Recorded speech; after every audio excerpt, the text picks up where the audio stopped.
बिस्मिल्लाहिर्रहमानिर्रहीम। अस्सलाम वालेकुम नाज़रीन, आप यूट्यूब चैनल देख रहे हैं। मैं इमरान खान हूँ।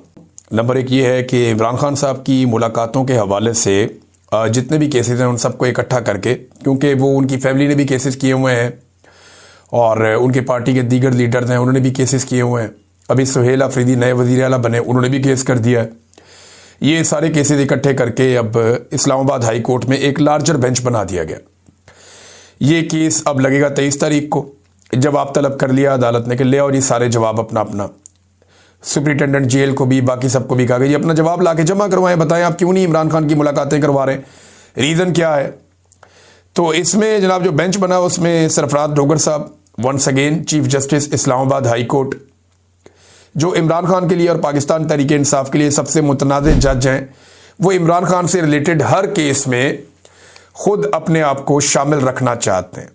और ये वैसे उनको लाने की शराइत में से भी मुझे एक लगती है कि इमरान खान से रिलेटेड चीज़ों को दबाना है या कंट्रोल करना है तो जस्टिस सरफराज डोगर को अपना किरदार अदा करना पड़ेगा, और वो कर भी रहे हैं।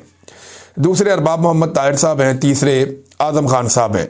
ये जजेस हैं जो लार्जर बेंच में अब केस सुनेंगे कि इमरान खान साहब की मुलाकातों का मामला क्या है। उम्मीद है कि कोई रास्ता शायद निकले, क्योंकि अदालत के बाद ये तो इख्तियार होता नहीं है कि वो मुलाकात रोक दे। ये तो उन्हें कहना तो यही पड़ेगा अल्टीमेटली कि मुलाकात करवाई जाए। अब उसके अंदर वो दूध में मेंगड़े कैसे डालनी है और काम कैसे ख़राब करना है ये हम देख लेंगे, एक आधे दिन में चीज़ें सामने आ जाएंगी। अब नाजरीन एक और इम्पॉर्टेंट चीज़ है, वो भी मैं आपके साथ शेयर करता हूँ। राना सनाउल्लाह साहब ने स्टेटमेंट दिया और वो ये कहते हैं जनाब क्या ज़रूरत है इमरान खान को सुहेल अफरीदी से मिलवाने की।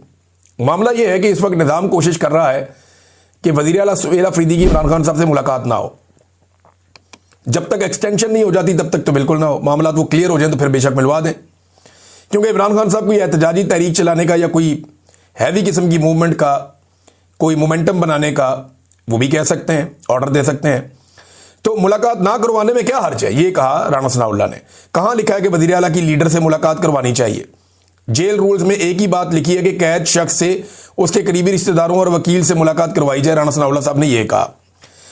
अब जेल रूल्स के अंदर लिखा है, ये रूल नंबर 92 है, ये पढ़ना चाहिए राना साहब को। वकला, फैमिली, रुफका, दोस्त, लीगल एडवाइजर मिल सकते हैं।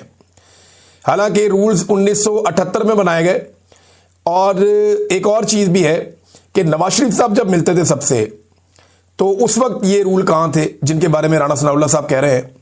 तो मुझे हैरत होती है कि इन लोगों को याद नहीं है कि ये पहले भी जेलों में रह चुके हैं और इन्हें पता होना चाहिए कि जो कुछ इन्होंने इस पाकिस्तान के साथ कर दिया है इन्हें दोबारा भी जेलों में जाना पड़ेगा। वजह क्या है? वजह यह है कि जिस किस्म का कत्लेआम हो रहा है, अब ये आसिम मुनीर साहब के खाते में तो पड़ना नहीं है, ये तो वज़ीर आला के खाते में पड़ेगा या आईजी उस्मान अनवर के खाते में पड़ेगा। चाहे गोली रेंजर ने चलाई हो, चाहे पुलिस ने चलाई हो, जिसने भी किया है, जो जिम्मेदारान डिक्लेयर होंगे ना, ये जो इस्लामाबाद के आईजी हैं अली नासर रिजवी, इनके ऊपर ये सारा बोझ आएगा जो कत्लेआम इस्लामाबाद में हुआ। तो इन लोगों को अभी अपनी मौत नजर आ रही है, उन्हें पता है उनके साथ क्या होने वाला है। और जब भी कभी इनका सारों का जो बोझ है वो आसिम मुनीर साहब के कंधों पे है। जब तक वो ये बोझ उठा के चल सकते हैं तब तक तो मामला चलेगा। आसिम मुनीर साहब अगर इस सारे मंजरनामे से गायब होते हैं या बाहर निकलते हैं तो फिर इन सबको पूछने वाला कोई नहीं होगा, ये यतीम हो जाएंगे, मस्कीन हो जाएंगे, इन्हें बचाने वाला कोई नहीं होगा। ये सारे लोगों ने जो 2 नंबरियां की हैं ये इन्होंने इस वक्त खुश करने के लिए की हैं मिलिट्री एस्टेब्लिशमेंट को, ताकि अपनी पोजीशनों के साथ खुश रहें, कामयाब रहें। अब ये एक और ट्वीट है, मैं आपको पढ़ के सुनाता हूं, ये बड़ा खौफनाक है। शाहिद असलम साहब ने किया और देखें इस ट्वीट में बहुत सारी इंफॉर्मेशन भी है। मेरी उनसे बात भी हुई है, वो ये बात कहना नहीं चाहते खुद से और वो बात मैं भी नहीं कहना चाहता, लेकिन हम दोनों की ये गुजारिश है कि आप इसके ऊपर इंक्वायरी करवा दें और एक साफ सुथरी इंक्वायरी करवा दें। और आईजी पंजाब तो ये इंक्वायरी होने नहीं देगा, लेकिन पुलिस को इस बात के ऊपर एक रिक्वेस्ट करनी चाहिए या आवाज उठानी चाहिए कि इसकी इंक्वायरी जरूर हो। अब उन्होंने लिखा गया, जरा ये देख लेंगे। टीएलपी के खिलाफ किए गए ऑपरेशन पर हुकूमती वजीर की मशकूक वजाहत के बाद अहम ओहदे पर तैनात सोर्स से बात हुई है। ये शाहिद असलम साहब की बात हुई है। थोड़े दिन पहले मैंने भी आपको सोर्सेज से कुछ इंफॉर्मेशन दी थी। अच्छा, वो ये कहते हैं कि जिस शिद्दत पसंद जमात के खिलाफ किए गए ऑपरेशन के मुतालिक इस बातचीत में परेशान कुन और खौफनाक मालूमात मिल रही हैं। खौफनाक मालूमात और परेशान कुन, मेरे पास भी इसी तरह की मालूमात है कि कत्लेआम हुआ है बड़े पैमाने पर। चंद एक सवाल गौर तलब है, ऑपरेशन पुलिस ने किया या रेंजर्स ने? या दोनों की मुश्तरका कार्रवाई थी? अच्छा, मेरे साथ जो पुलिस वालों ने इक्का दुक्का ने मेरे सोर्स से बात की, उन्होंने कहा जी पुलिस ने गोली नहीं चलाई, ये गोली लॉ इन्फोर्समेंट दूसरी इदारों ने चलाई है। उन्होंने रेंजर्स का नाम तो नहीं लिया, लेकिन उन्होंने कहा, जो मेरे सोर्स ने बताया, उन्होंने कहा जी पुलिस ने गोली नहीं चलाई। हाँ, एक आधे बंदे ने कहा कि वहां रेंजर्स गोली चला रही थी। शिद्दत पसंद जमात से कौन सा असला, बंदूकें और पिस्तौल और गोलियां बरामद हुए, ये भी इन्होंने सवाल उठाया। एसएचओ को लगने वाली गोलियां कौन सी थी, किस बंदूक से निकली थी? क्या पोस्टमार्टम में ये बातें सामने आएंगी कि किस बंदूक की गोली से एसएचओ साहब की जान गई?